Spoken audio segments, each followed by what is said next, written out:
Alô, amigos, bem-vindos ao Gente que Fala, sempre ao vivo, de meio-dia a 1 pela rádio Trianon, AM 740 São Paulo, Rádio Universal, AM 810 Santos, AltV, www.altv.com.br, com reapresentação 6 horas da tarde. Estamos também na TV Guarulhos, canal 20 UHF, canal 3 da NET, 11h30 da noite em Guarulhos.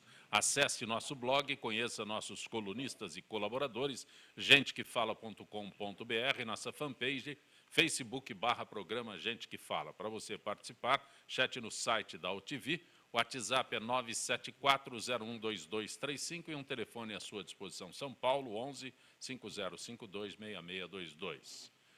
Toda quinta-feira, gente do MPD que fala, nossa parceria do Gente que Fala com o movimento do Ministério Público Democrático. E presente nesta edição, promotor de justiça, responsável por essa parceria, Roberto Liviano. Doutor Liviano, prazer tê-lo aqui. Prazer é meu, Zancopé, que tenhamos um ano aí bastante produtivo, já que é o primeiro programa que eu participo em 2016. Quero saudar os nossos amigos do MPD, aqui a doutora Ana Paula Siqueira, a doutora Vanessa Viduto, Marcelo Crespo, que tenhamos aqui a oportunidade de oferecer informação, debate de qualidade para termos cidadãos mais informados e conscientes. Assim a gente colabora para uma democracia mais vigorosa e mais sólida. Quando iniciamos esta parceria, o senhor era presidente do MPD, Movimento do Ministério Público Democrático, agora impunha a bandeira do Instituto Não Aceito Corrupção. É uma bandeira difícil, né? Num país como o nosso, em que os casos de corrupção eles se renovam a todos os dias, né? Mas é um trabalho, a meu ver, extremamente necessário e importante. Sempre é bom lembrar que o tema da corrupção é um tema profundo, complexo, amplo, e nós temos 3 focos importantes de atuação, que são a pesquisa, políticas públicas e educação. Convido todos a conhecerem o nosso site, nãoaceitocorrupção.org.br, a conhecerem e curtirem nossa página no Facebook e a participarem das ações do Instituto Não Aceito Corrupção, para que tenhamos um país com a corrupção mais controlada, melhor punida, melhor administrada, até porque extingui-la é impossível, né? Doutor Marcelo Crespo, prazer tê-lo aqui, doutor Marcelo. A satisfação é toda minha e ladear esses colegas, eu tenho certeza que o debate aqui vai ser bastante profícuo. O senhor é especialista em direito penal, direito digital e compliance, Isso correto? mesmo, correto. Deve ter outras especialidades aqui, mas... Sem dúvida, é que o direito digital, ele abarca aí uma série de situações, né? Então, desde questões com cyberbullying, que a gente pode discutir, questões de ofensas à honra, o compliance, que hoje em dia está mais em voga, se discute mais as questões de compliance no combate à corrupção, né? Compliance surgiu nas instituições financeiras para que tivessem integridade no cumprimento das normas e aí assim não houvesse lavagem de dinheiro e problemas com a contabilidade, como a gente viu nos Estados Unidos em muitas ocasiões. Então, compliance é um tema bastante atual, é uma palavra de origem americana, mas que significa conformidade. Então, dentro da conformidade, a gente discute, inclusive, esses aspectos anticorrupção. Doutora Ana Paula Siqueira, prazer tê-la aqui, doutora Ana Paula. Prazer é todo meu, cumprimentar a todos, doutora Vanessa, doutor Marcelo, doutor Roberto. Acredito que vamos ter um ano com muitos trabalhos, com muitas atividades. E o que é importante é que nós possamos colocar uma cultura de educação, né? Não apenas em empresas, mas começar um pouquinho antes, né? Começar já na formação dos jovens, porque eu acho que é maravilhoso e que tenha o Instituto Anticorrupção, é fantástico que tenham bancas de advocacia que trabalhem no compliance, mas para isso a criminalidade ela não chega pronta, ela começa com pequenos ilícitos, né? Então a educação, quando você propõe desde cedo uma cultura de paz e de educação, desde os primórdios dessa caminhada de estudos, eu acho que isso é o primeiro fato para você coibir e diminuir a criminalidade. Assim como compliance, a tua área bullying é Exatamente. bastante recente. O bullying e as variações dele, né? O cyberbullying, slap happy e por aí vai. Perfeito. Doutora Vanessa Viduto, que bom tê-la aqui. É um prazer participar do programa, espero contribuir também no debate dessas questões tão importantes e concordo plenamente com a minha colega que a educação é a base de tudo. É extremamente importante que haja um foco no desenvolvimento do ser humano desde o início, criando uma cultura de entender o que é certo e o que é errado, porque, infelizmente, a gente não pode generalizar, mas o brasileiro começa a aprender desde cedo que pequenas coisinhas erradas pode, outras maiores não, e vai crescendo e vai se desenvolvendo com essa permissividade, né? E a gente hoje vê essa situação horrível que o país se encontra e as pessoas não aguentam mais ver tanta corrupção, tanta coisa errada. Então é bastante importante investir na educação do indivíduo desde o início para que ele entenda e não admita, não permita que nem pequenas coisas erradas sejam admissíveis. A senhora é advogada previdenciária. Será que um dia a gente vai conseguir fazer com que o governo pare de mentir que a Previdência é deficitária? Olha, que o governo é que mete a mão naquele dinheiro. Eu acho isso bastante difícil e a gente já começa o ano novamente com declarações da nossa Presidente da República, que vai promover mais alterações nos direitos sociais. Lembrando que um dos motos da campanha é que ela não promoveria qualquer tipo de redução, restrição e alteração. Isso já começou e, novamente, em 2016, a primeira declaração que ela deu é dizendo que ela vai alterar, vai impor uma idade mínima para todos os segurados da Previdência Social se aposentarem, comparando o Brasil com países extremamente desenvolvidos, como a Austrália, a Inglaterra, a Alemanha, né, onde o aposentado conta com serviços básicos para a sua sobrevivência, que aqui no Brasil não acontece. Então, já começamos o ano assim. Repetindo a mentira do governo sempre, lamentável. Né? Lamentável. Olha, para o subprocurador-geral da República, Nicolau Dino Neto, investigar a corrupção no Brasil significa lidar com uma enorme quantidade de casos que parecem puxar uns aos outros. É como uma caixa de Pandora. Quando você mexe, aparece mais uma ramificação.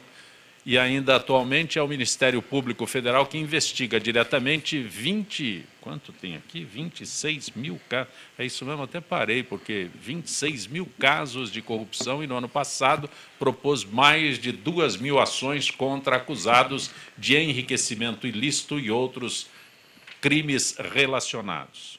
Doutor Liviano, doutora Ana Paula, doutora Vanessa, doutor Marcelo. Esses números aqui dizem respeito ao Ministério Público Federal, né?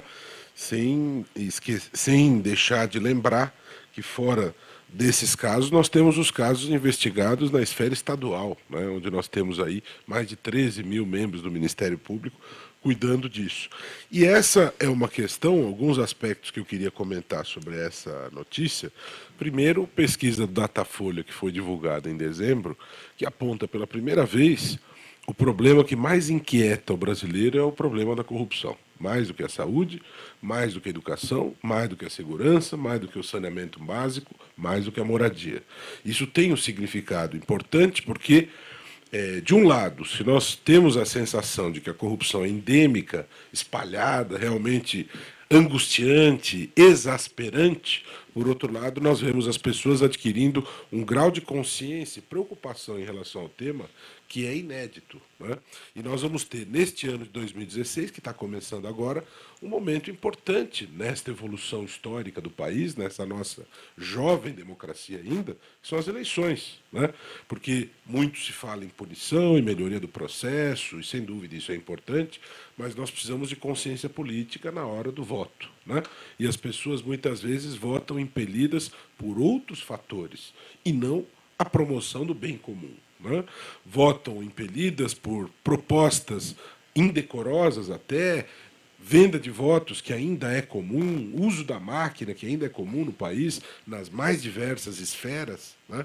Então é necessário que as pessoas realmente tenham consciência e, no final do ano, façam uma boa escolha a nível municipal. País que tem 5.600 municípios, a escolha dos prefeitos e vereadores é de extrema importância. Então, este número novo de que o problema da corrupção ele é grave, ele é importante, isso é algo que tem um saldo positivo aí, essa declaração do procurador Nicolau Dino, eu concordo. De fato, quando você começa a investigar a corrupção, ela tem esses desdobramentos todos, e investigar e punir é essencial, né? A experiência de Hong Kong, que levou Hong Kong do patamar de um dos países mais corruptos do mundo a ocupar a posição de 17º país menos corrupto, ela partiu de alguns eixos, né?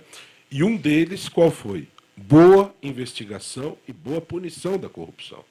Ao lado disso, melhoria do controle interno, aprimoramento do controle interno das instituições que cuidam do controle da corrupção. E, além disso, também educação, marketing, conscientização das pessoas. Nós precisamos ter bastante atenção e não caminhar na contramão, como é o que se propõe pela medida provisória 703. Absolutamente danosa ao interesse público. E o que me choca nesta medida, e que pouca gente tem dito a respeito dela, muito se fala a respeito dela, mas há um aspecto ali bastante preocupante, e ela vem na contramão da melhoria do controle da corrupção, que é, você tem um projeto de lei no Congresso Nacional, que é o projeto 3636, que propõe mudar a lei anticorrupção, e aí vem o governo federal, copia este projeto e apresenta como medida provisória. Isso é rasgar a Constituição, né? Porque quem faz lei é o Poder Legislativo, não é o Executivo. O Executivo copiou o texto do projeto e encaminha. Qual a diferença? Um projeto passa por uma maturação de um debate e, depois disso, entra em vigor. A medida provisória entra em vigor imediatamente. A medida provisória disciplina a matéria processual civil. A Constituição veda que se faça a medida provisória sobre questão processual civil. Então, esse tipo de coisa vem na contramão do interesse da sociedade. Por isso, é tão difícil. Espera-se que as entidades legitimadas proponham ação direta de inconstitucionalidade em relação a essa medida provisória. Não, em complemento, as palavras do Liviano são perfeitas. O que a gente fala de combate à corrupção, e me parece que o combate é mais difícil e também é mais fácil do que parece. Mas difícil nos termos do que o procurador Nicolau Dino afirmou, de que cada caso puxa outros tantos, porque a corrupção ela trabalha com uma complexidade de interesses relacionados e na medida que um é corrompido, talvez toda a cadeia esteja também.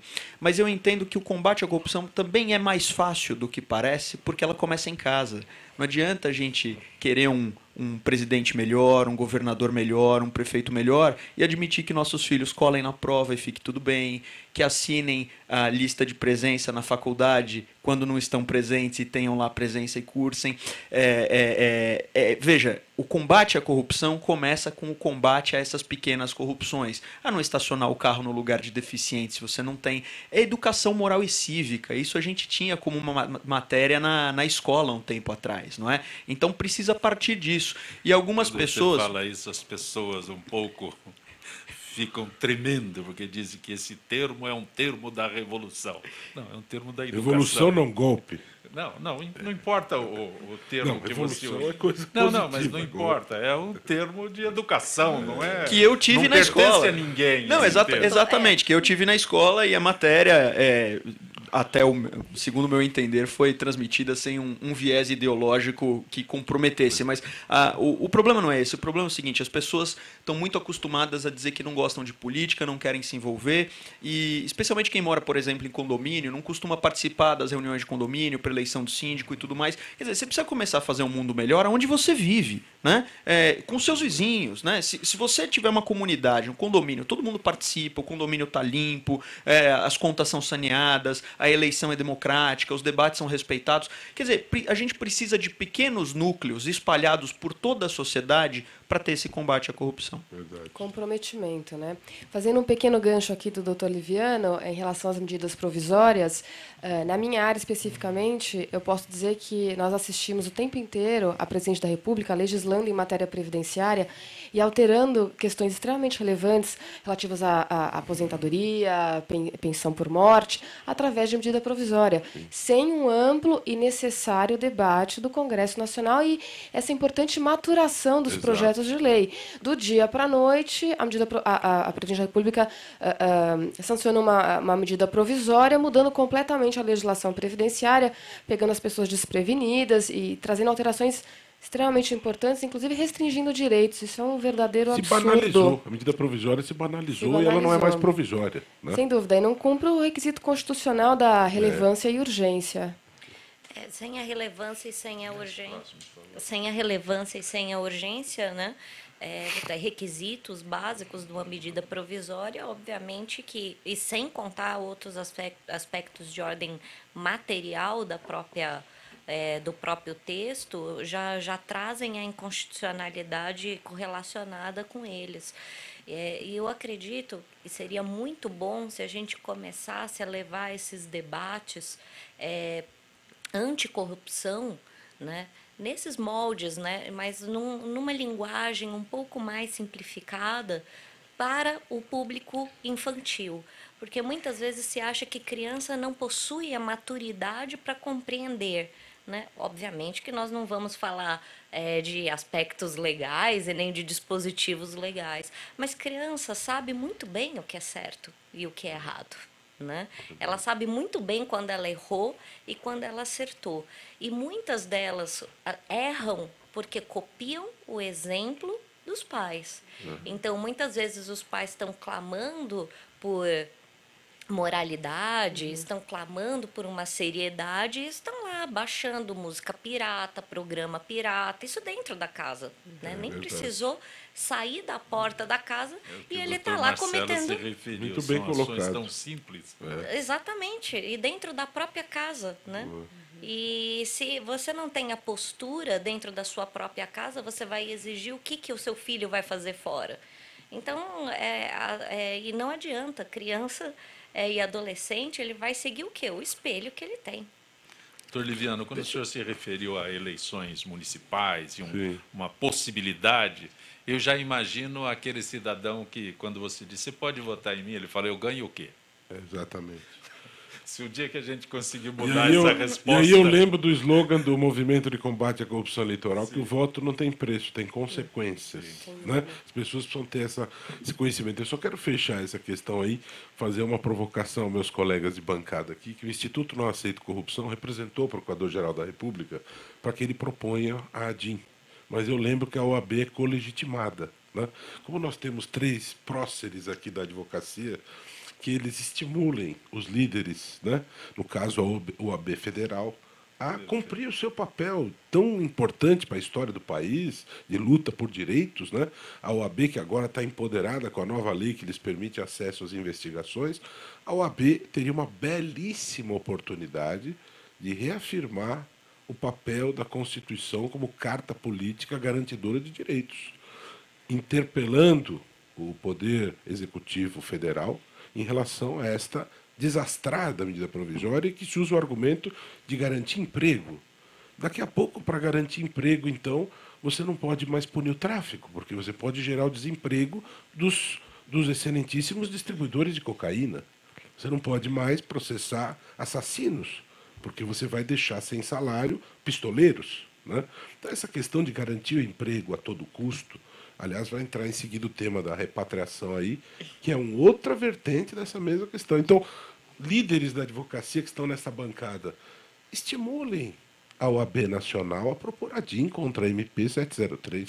Só para esclarecer, acho que até para quem está ouvindo, essa é a medida provisória que o doutor Liviano se refere à possibilidade das empresas que estão envolvidas em corrupção continuarem contratando, fazendo acordos de leniência sem fiscalização, participando de licitações, etc. Garantido dinheiro do BNDES. A maior penalidade que é no bolso, né, porque as empresas só sentem, de fato, as consequências das suas condutas quando sentem a dificuldade financeira, porque deixam de fazer os contratos. Vanessa, anulando o TCU, tirando o Ministério Público da fiscalização de acordo de leniência. Quer dizer, é uma medida provisória que é um convite à corrupção. Sem dúvida. Né? Deixando raposa tomando conta do galinheiro. Sem dúvida. Né? Então... A presidente Dilma Rousseff sancionou ontem à noite a lei que prevê a repatriação de dinheiro mantido por brasileiros no exterior que não haviam sido declarados à Receita Federal. A proposta é uma das prioridades do Executivo para tentar equilibrar as finanças públicas. Doutor Liviano, doutora Ana Paula, doutora Vanessa, doutor Marcelo. Quer começar, Marcelo, aí?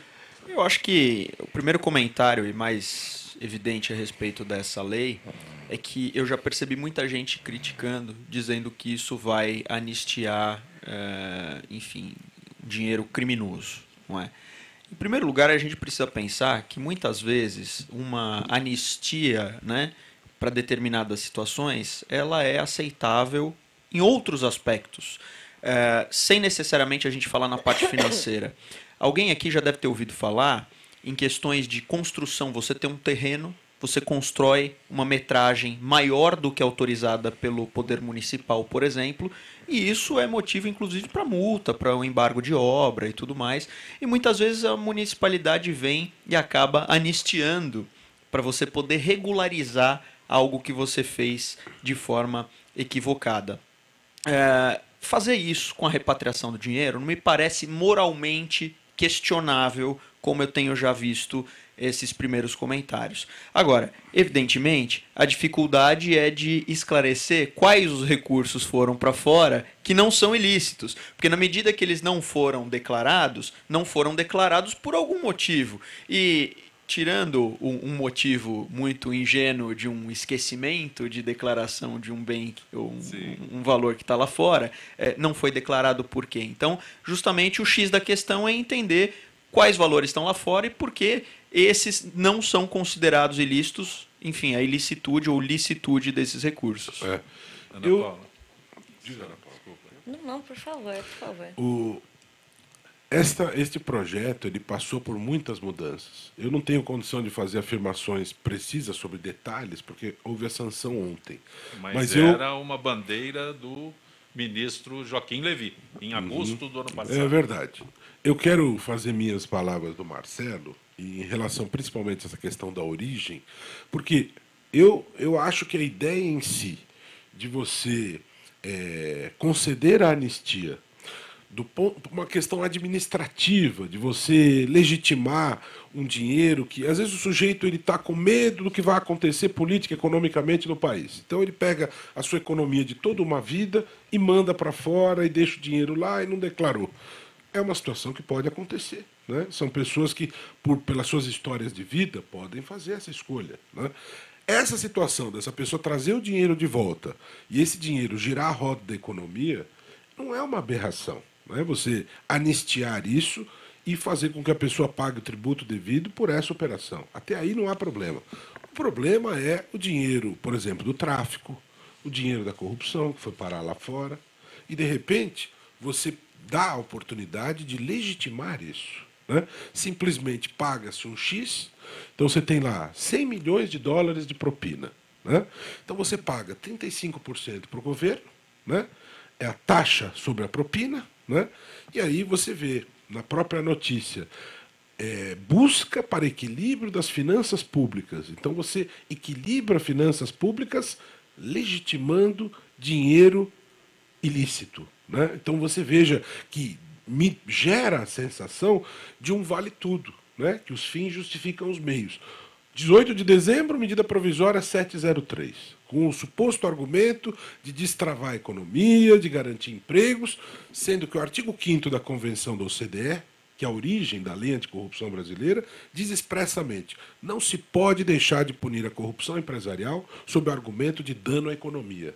A própria origem da nossa lei diz que você não pode usar esse argumento. Mas você ouve o ministro Adams, da CGU, da AGU, você ouve o ministro Simão, que estava na CGU, dizendo: é necessário proteger as empresas, proteger a economia. Mas então nós estamos dando um tapa na comunidade internacional, um tapa na cara.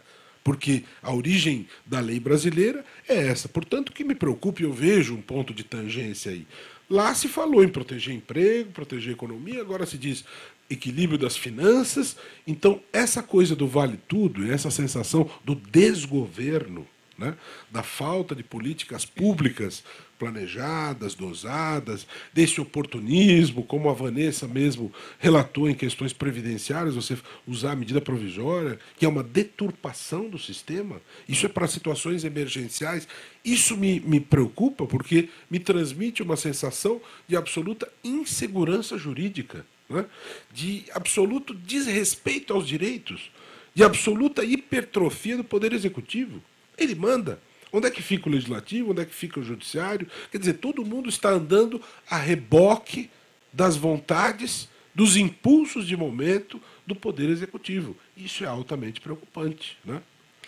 E acredito também, né, que a grande preocupação, né, porque hoje, até em virtude das pessoas desaparecidas e muitas vezes em virtude de tráfico de pessoas e de órgãos, né, isso movimenta milhões e milhões de dólares, né? O quanto nós ainda não vamos fomentar o desaparecimento de pessoas, né, com isso, né, legitimar esse desaparecimento, né, e até que ponto a emergência econômica vai sobrepujar os interesses da coletividade. Né? Então, muitas vezes se fala, precisamos equilibrar finanças, né?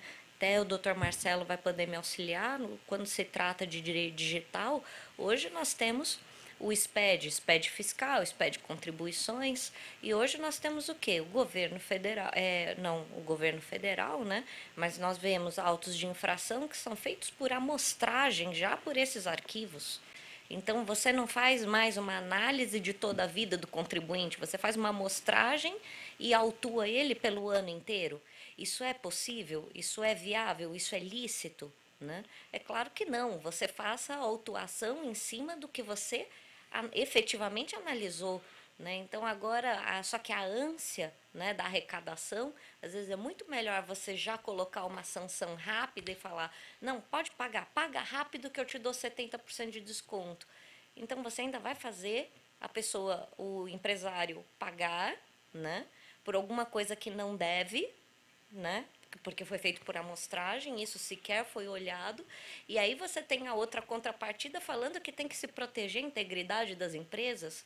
Então, isso acaba virando o quê? É uma idiosincrasia, né? Não tem absolutamente pé e nem cabeça.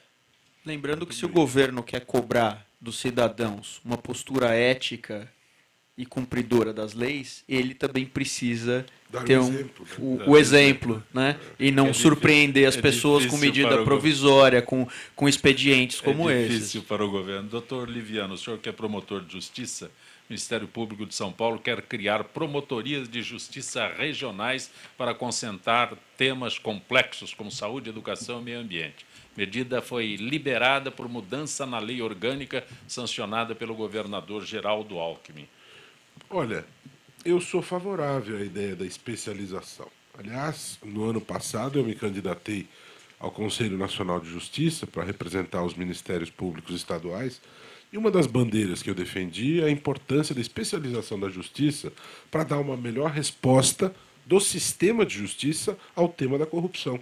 Eu acho que, essencialmente, a ideia de você ter um trabalho especializado regionalmente, porque há temas, especialmente o tema ambiental, em que você tem a questão das bacias, em que danos ambientais, às vezes, eles atingem vários municípios, sem dúvida que isso é extremamente importante. A única preocupação que eu tenho aqui, que eu acho que tem que ser cuidada para que esta modificação não desrespeite princípios do Ministério Público, e são garantias da própria sociedade, é a questão da independência funcional. Né?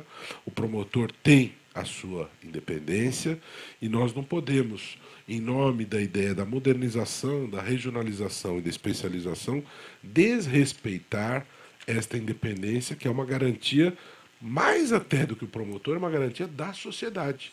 Ter promotores independentes que fazem o seu trabalho, o princípio do promotor natural. Né? Então, eu acho que tem que se achar o caminho de trabalhar com isso aqui, respeitando esses princípios elementares do promotor natural, da independência funcional, para que nós não tenhamos a subtração de atribuições danosa ao interesse público e vantajosa para oportunismos inconvenientes. Né? Precisamos tomar muito cuidado com isso para que o oportunismo não macule a ideia da modernização. Eu sou totalmente favorável à modernização, à eficiência. Esses são nortes importantíssimos, porque a dinâmica social ela é mutante. Então, você tem que acompanhar isso.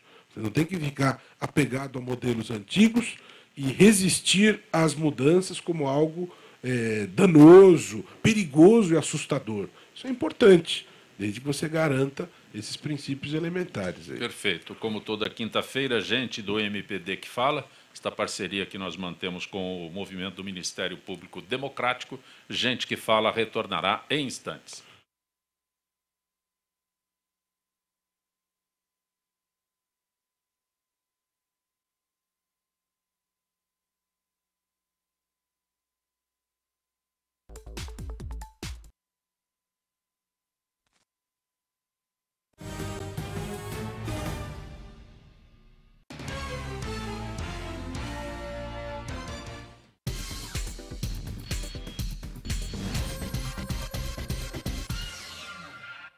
Entenda quão presente o campo está no cotidiano da cidade. Cenário Agro, revista eletrônica com reportagens, entrevistas e artigos sobre agricultura e as boas propostas para se produzir alimento, fibras e energia, com respeito ao meio ambiente e às pessoas que cultivam a terra ou consomem seus produtos. Cenário Agro, o campo no seu dia a dia.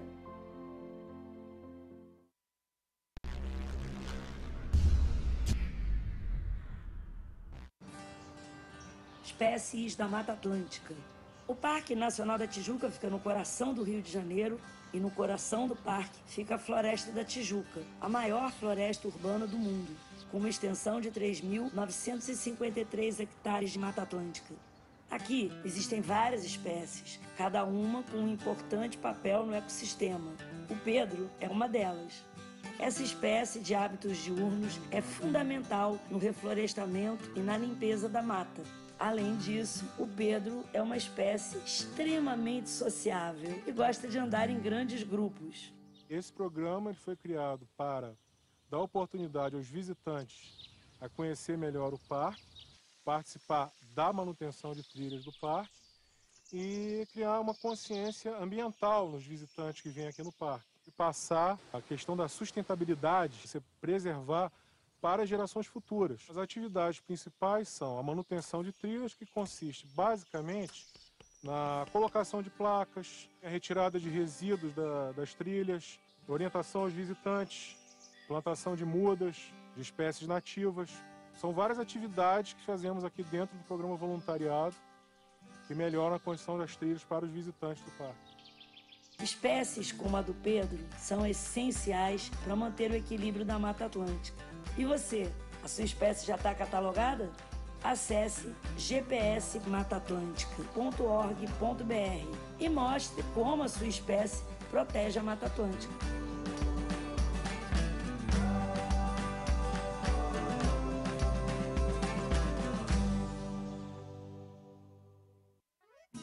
Ei, Pantanal! Que maravilha, sou! Mas aqui os peixes já estão diminuindo. Por isso, é bom cuidar e proteger os rios que é aqui, ó, de onde eles nascem. O Pantanal depende das nascentes e das cabeceiras. E nós também, ué. Então, pessoal, vamos ajudar. Afinal, tamo tudo junto, no mesmo barco. Olá, eu estou aqui para tocar sua consciência. Nossa Saúde ganhou o movimento Mama Amiga pela Vida, uma ação social e voluntária que trabalha pela prevenção do câncer de mama. Esse trabalho leva informação às mulheres, apoio e um toque de carinho, com campanhas como a Rede de Pontos de Prevenção e o modelo Mama Amiga, que ensina a identificar possíveis alterações nas mamas. Para saber mais, acesse e participe desse grande movimento pela vida da mulher.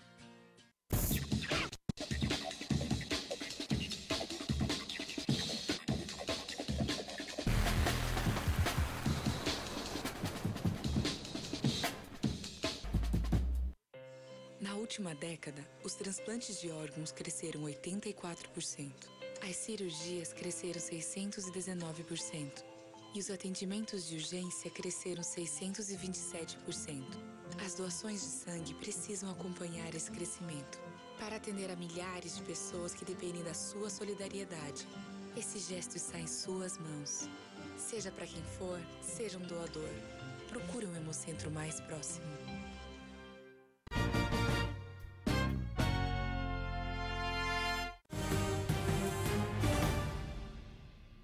Gente que fala pela Rádio Trianon, AM 740 São Paulo, Rádio Universal, AM 810 Santos, AltV, www.altv.com.br, com reapresentação 6 horas da tarde, também TV Guarulhos, canal 20 UHF, canal 3 da NET em Guarulhos, 11h30 da noite. Toda quinta-feira, a participação da AFIPESP, Associação dos Funcionários Públicos do Estado de São Paulo, Gisele Souza, do setor de eventos da AFIPESP. Boa tarde, Gisele. Boa tarde, Zancopé. Boa tarde aos debatedores e aos ouvintes do Gente que Fala. Gisele, o assunto hoje, carretas móveis que ampliam o acesso à mamografia pelo Sistema Único de Saúde. Na capital e no interior, obedecendo o cronograma anual para realizar 60 mil exames gratuitamente pelo programa Mulheres de Peito. Qual o objetivo desse programa, Gisele? Então, Zancopé, o objetivo é fazer um rastreamento e monitoramento constante em mulheres que estão com a idade entre 50 e 69 anos, visando a detecção precoce de tumores malignos, inclusive na fase em que a mulher ainda não apresenta nenhum sintoma. E a Secretaria de Estado da Saúde já possui alguma estatística que aponte para causas? O que se sabe é que a doença é multifatorial e depende de uma complexa combinação de fatores. A idade é o principal fator de risco e aumenta a partir dos 35 anos em alguns grupos. Mulheres que têm entre 50 e 69 anos são as mais propensas. Por isso, as políticas de rastreamento baseadas nas recomendações da Organização Mundial de Saúde são prioritariamente focadas nessa faixa etária. Mulheres fora dessa faixa etária também podem realizar esses exames? Sim, apenas deverão apresentar solicitação médica, que pode ser emitida tanto pela rede pública quanto pela particular. O importante é buscar orientação, pois o exame deve ser realizado preferencialmente no mês de aniversário da mulher. Para esclarecer melhor, os horários de funcionamento e em quanto tempo o resultado?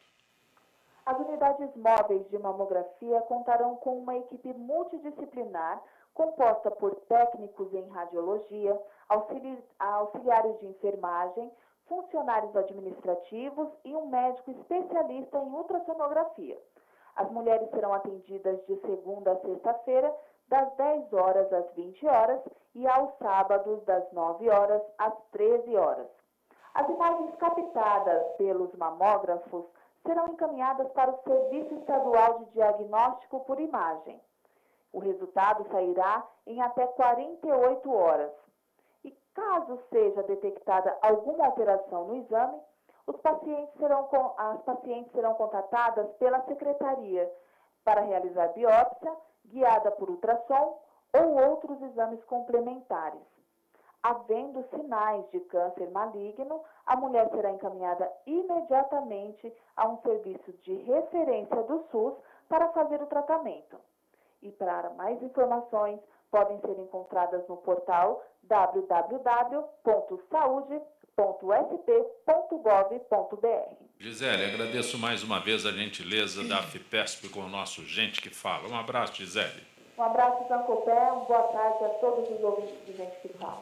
Gente que Fala hoje, quinta-feira, gente do MPD que fala, nossa parceria com o movimento do Ministério Público Democrático. Conosco hoje o promotor de justiça, doutor Roberto Liviano, a advogada previdenciária, doutora Vanessa Viduto, o advogado Marcelo Crespo e também a advogada doutora Ana Paula Siqueira, que é especialista em bullying. Aliás, doutora Ana Paula, quando as escolas iniciarem o ano letivo, deverão estar preparadas para a lei do bullying, aprovada pela presidente Dilma Rousseff em novembro, que obriga escolas a adotarem medidas de prevenção e combate ao problema. Muitas escolas já vêm resolvendo a questão com o desenvolvimento das habilidades socioemocionais dos alunos, mas até hoje muitos professores e diretores fingem não ver o problema ou não sabem como resolver. Eu acredito que o primeiro objetivo da lei é tirar pais e educadores do processo de negação. Não, bullying não existe, bullying é uma coisa muito velha, ok, concordo, é uma coisa muito antiga, né? Acredito que desde que Sócrates juntou os alunos dele, já devia existir as piadinhas, só que hoje nós temos um fenômeno que é uma gravidade muito maior, que se estende e se perdura no tempo, que é o cyberbullying. Todos os formatos de agressão digital, eles estão documentados. E em relação a essa lei que vai entrar em vigor agora em fevereiro, eu nem faria críticas, eu faria toneladas de críticas, porque se perdeu a oportunidade de falar muitas coisas. Pelo menos o legislador não caiu na desgraça de tipificar bullying, né? Se colocasse um tipo penal para bullying, eu acho que a desgraça estava pronta e acabada, mas pelo menos isso não aconteceu. O legislador, sim, perdeu uma grande oportunidade de, primeiro, cadê o Ministério Público? O bullying, o cyberbullying, ele hoje é um fenômeno social, né? Atinge direitos difusos e coletivos. Não tem nada pior socialmente do que um cyberbullying ou um bullying que acontece dentro de um estabelecimento de ensino, nada é feito, nada é resolvido. E qual é a lição que se passa para essas crianças? Faça, aconteça, que não haverá pena. Tá? Então, da mesma forma, a lei também perdeu oportunidade. Hoje existe uma dificuldade muito grande de saber quantos casos de bullying temos. Quantos casos de cyberbullying temos? Porque se você vai numa delegacia perguntar, ninguém vai colocar a figura sociológica bullying ou cyberbullying. Vai entrar em ameaça, agressão, injúria, calúnia, difamação. Mas e a figura do bullying? Aonde ela está? Da mesma forma que, de forma muito pertinente, ocorreu na Lei Maria da Penha, né? Se existem as agressões contra as mulheres, né? Isso é notificado, o CNJ tem um controle, isso vira um dado estatístico e pode ser combatido. Agora, a lei pecou, silenciou e não falou. Como é que nós vamos trabalhar com estatísticas? Vamos ter que bater de vara em vara e perguntar de juiz em juiz. O senhor lembra? O senhor se recorda? O senhor pode auxiliar? Nesse ponto, a lei, que é a Lei 13.185 do ano passado, de 2015, ela no artigo 6º ou 7º, ela determinou que os estados e os municípios façam relatórios bimestrais. Não é? Mas façam relatórios bimestrais a partir de quê e relatando como. Não é? Então, relatório é ótimo quando existe uma coerência. Se cada um fizer um relatório de um jeito e a começar da própria definição de bullying, que é complicada, então isso fica bastante prejudicado. Mas, concordando com a doutora, o legislador perdeu uma ótima oportunidade de tratar melhor do assunto. Porque é uma lei muito programática. Ela diz, vamos capacitar professores, vamos fazer campanhas, mas como é que vai ser essa capacitação, como serão essas campanhas e quando começarão? Então a gente tem uma lei dizendo o que deve ser.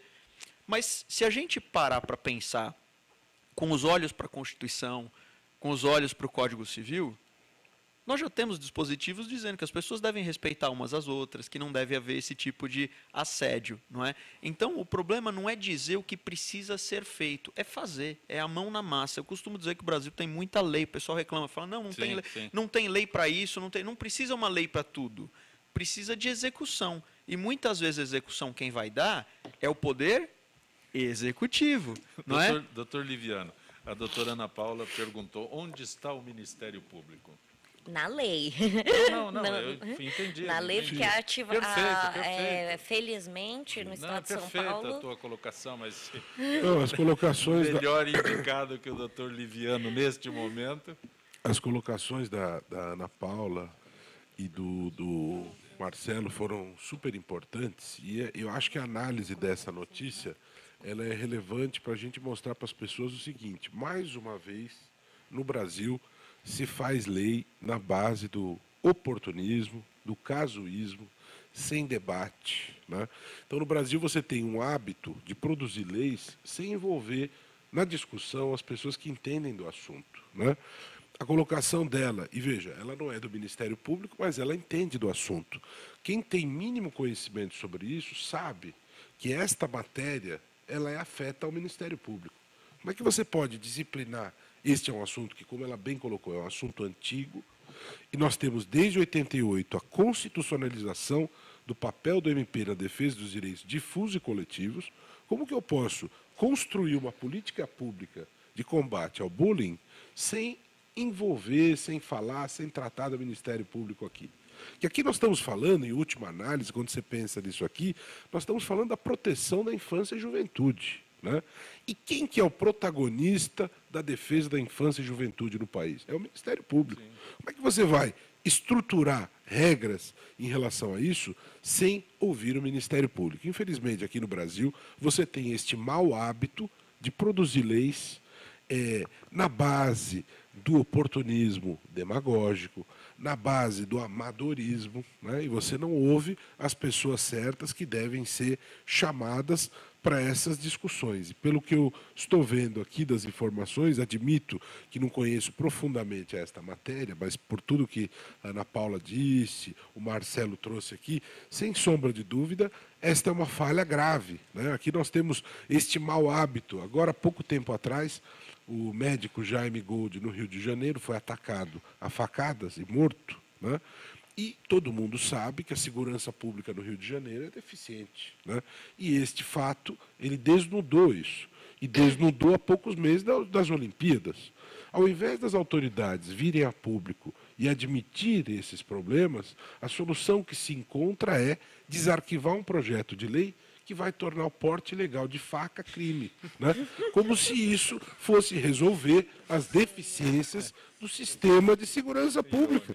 Então, vejam que esta situação do bullying, ela nos traz de novo essa questão. Mas não se faz lei planejada. Nós já temos alguns outros exemplos bizarros. Por exemplo, o fato de não poder usar celular dentro de uma instituição bancária, não é?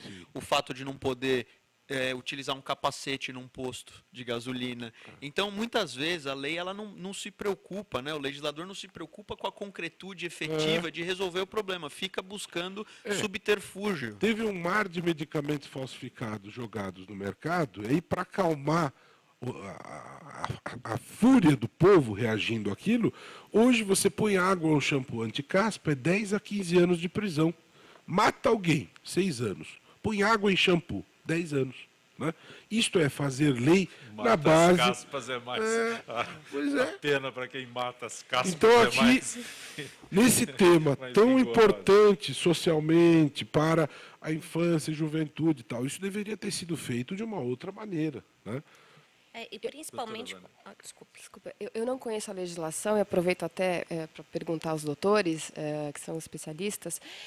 Me preocupa muito como mãe, porque a gente sabe que o bullying sempre existiu e é velho, mas hoje o bullying é muito grave em função da facilidade em se propagar o bullying através da internet. Exatamente. Né? E muitas vezes as crianças que estão praticando bullying não têm consciência, não conseguem visualizar a gravidade daquele ato. E aquilo pode ser consequência de uma brincadeira de mau gosto, sem, obviamente, entender as consequências. Então, eu acho que é muito importante que as escolas sejam obrigadas a criar programas educacionais nesse sentido de evitar e de conscientizar, enfim, de verificar concretamente o que está acontecendo nas turmas, nas classes. Eu, como mãe, me preocupo bastante e vou me preocupar na hora de matricular as minhas filhas numa escola, como é que a escola encara esse tipo de problema e como é que ela previne esse tipo de problema. Então, não sei se a legislação previu alguma coisa nesse sentido. É muito importante essa sua colocação, porque uma das coisas que eu sinceramente gostaria de ter visto na lei era uma disposição expressa, né? Até a gente falou, né, da especialização das promotorias. Eu gostaria de até ver, meu sonho era ver um Ministério Público equipado o suficiente para fazer intervenção nessas escolas. É inegável o dano social, não só públicas, como também particulares. Sem dúvida. É inegável o dano social, né? Hoje se fala muito de dano social em relação aos planos de saúde, às operadoras de telefone, e uma escola mal preparada, que não sabe o que é bullying, ou que não sabe o que é cyberbullying, ou ainda pretende fechar os olhos. Você não tem um dano social? Eu acredito que tenha. E eu acho que precisa. E nisso, mais uma vez, a lei pecou. Né? Porque quem vai fazer essa tipificação dos relatórios que o Dr. Marcelo comentou? Agora, antes digamos assim, preparar as escolas, eu acho que a gente tem que dar até um passo anterior e admitir que existe, né? Como você começou a sua explicação, admitir que existe. Porque o que eu tenho visto, inclusive com colegas no condomínio que têm os filhos em ótimas escolas, com mensalidades caríssimas, que esses episódios são negados pelas escolas e são negados pelos pais de quem causa o assédio. Não é? É uma tendência do pai dizer, não, mas o meu filho ele não é uma má pessoa. Ninguém está dizendo que é uma má pessoa. Criança, por natureza, faz uma brincadeira maldosa com a outra. O problema não é discutir a essência do mal, não é isso. Mas é entender que isso é um problema. E a tipificação nunca vai chegar, só para a gente colocar uma questão nessa tipificação, o bullying ele nunca será tipificado adequadamente porque ele tem repercussões em todas as esferas.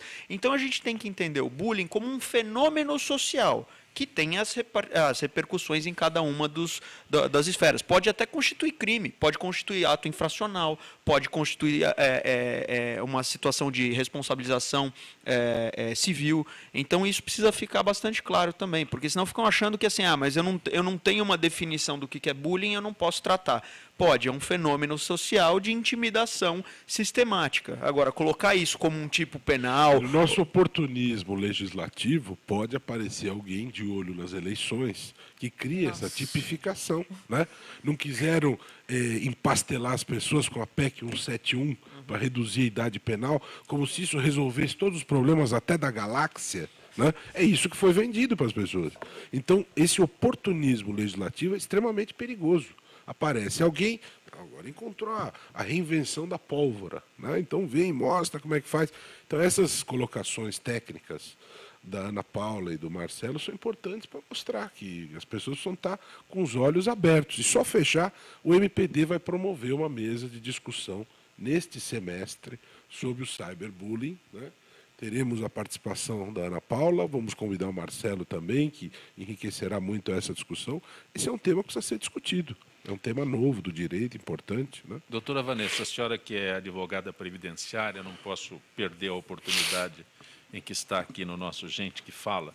A senhora citou alterações, não são reformas, são alterações que a presidente, na calada do Réveillon, ser chamadas de reformas também. Na calada do Réveillon, colocou no pacote dos ajustes, que a gente nem sabe se é ajuste, utilizando o termo do doutor Liviano, ou oportunismo só. Na calada do Réveillon do ano passado, de 2014 para 2015, a presidente Dilma, através de medida provisória, trouxe uma série de modificações, tanto nas aposentadorias quanto nas pensões. A principal modificação era a redução das pensões por morte, da cota do dependente. O dependente, para quem não sabe, é a viúva, o viúvo, o filho maior incapaz, o filho menor de 21 anos. Reduzindo a cota desse dependente, na hipótese de falecimento do segurado, para 60%. Então, sem qualquer estudo prévio, técnico, passou-se a entender que, morrendo o segurado, quem ficasse dependendo daquele dinheiro, quem sobrevivesse, ia sobreviver com 60%. E essa era uma das principais reformas que ela tentou passar, e isso foi vetado pelo Congresso. O Congresso não aprovou e retirou do texto da medida provisória essa redução da pensão por morte. Mas outras coisas passaram que eu não concordo, como, por exemplo, criou-se um prazo do casamento ou da união estável para que o cônjuge sobrevivente tivesse acesso à pensão por morte, um prazo de 2 anos. Então, quer dizer, se você tem um casamento ou uma união estável num período inferior a 2 anos, você não tem direito a receber pensão.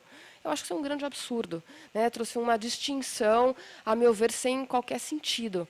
na legislação. E outras questões também, enfim, que em função do nosso prazo curto aqui, a gente precisaria 2, 3 ou até mais programas para comentar. Isso aconteceu no virar do ano passado. E o ano todo foi objeto de amplo debate, e o Congresso Nacional, numa guerra política que a gente sabe que está acontecendo, acabou trazendo a possibilidade do aposentado se aposentar sem a incidência do fator previdenciário, que é um redutor decorrente da expectativa de vida, trouxe uma fórmula que ficou conhecida como Fórmula 85-95, e foi um cabo de guerra muito grande também com a presidente da República, porque ela não queria de forma alguma que essa fórmula passasse, e passou. Aí ela criou uma regra de transição desfavorável, o Congresso alterou, enfim, hoje temos uma alternativa para o segurado da Previdência Social se aposentar sem a incidência do fator previdenciário, desde que ele atinja a fórmula 85-95. Então, o governo vem travando essas guerras e promovendo essas alterações, reformas, através de medida provisória que deve ser submetida ao Congresso Nacional, graças a Deus, porque senão estaríamos perdidos, né? E alguns absurdos são evitados em função desse controle que acontece no Congresso. Me assusta que o aposentado não pode fazer nada, né? Ele vai protestar como? Eu vou parar de tomar o meu remédio de pressão. Eu vou parar de tomar o meu remédio de diabetes. Este é o meu protesto. A situação do aposentado é cada vez mais precária. O poder de reivindicação é menor. É zero. É zero. Eu não tenho, como aposentado, eu não tenho forma de me manifestar. Tem o voto. Isso é. Tem o voto. Eu recebo o quê? Lamentavelmente. Nós vamos nos unir e vamos nos manifestar na urna. Doutor Marcelo Crespo, advogado, agradeço a gentileza de ter vindo ao nosso Gente que Fala. Muito a satisfação é toda minha, estou aqui à disposição. Um grande abraço à audiência. Doutora Vanessa Viduto, agradeço mais uma vez tua gentileza, sempre esclarecedora. Eu que agradeço, é sempre um prazer participar do programa. Doutora Ana Paula Siqueira, que retorne muitas outras vezes. Muito obrigada a todos, e acho que é uma grande oportunidade de trazer operadores do direito empenhados numa sociedade mais segura, justa e pacífica. Dr. Roberto Liviano, que é promotor de justiça, atualmente presidente do Instituto Não Aceito Corrupção, mas é o responsável direto por esta parceria do Gente que Fala, do MPD que fala, ou Gente que Fala, com o movimento do Ministério Público Democrático.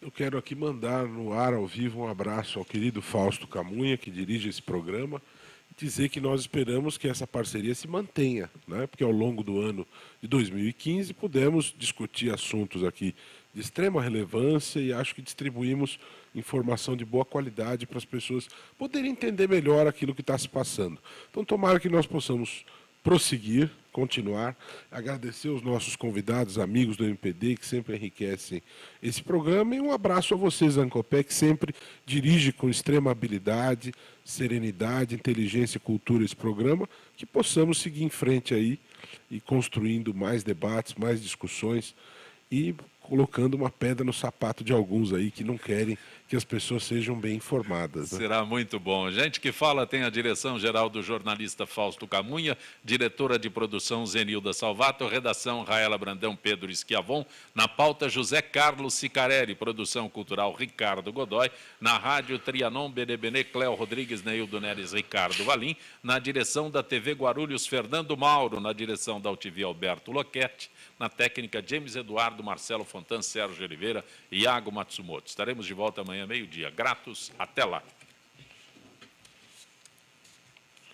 Pronto.